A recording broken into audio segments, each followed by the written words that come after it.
వృషభ రాశి వారికి అత్యంత అద్భుతంగా ఆగస్టు సెప్టెంబర్ వరకు మాత్రమే ఉంటుంది.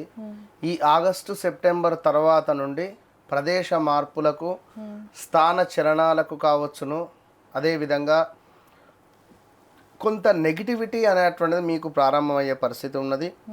ఇది కాస్త 2027 జనవరి, ఫిబ్రవరి, మార్చి వచ్చింది అంటే అధికంగా ఉంటుంది. కనుక ఏది ఉన్నా ఈ లోపే సదిరి పెట్టుకోండి, అంటే మంచి జరుగుతుంది. ఈ లోపు ఎలాంటి ఎస్టాబ్లిషన్ కావచ్చును, ఎలాంటి పనులు అయినా శ్రీకారం చుట్టాలి అనుకున్నా కూడా 2026 ఆగస్టు సెప్టెంబర్ లోపే. సో వ్యక్తిగత జాతకంలో నడిచే దశ అంతర్దశలను చూసుకున్నట్టయితే మళ్ళీ అది వేరే పరిస్థితి.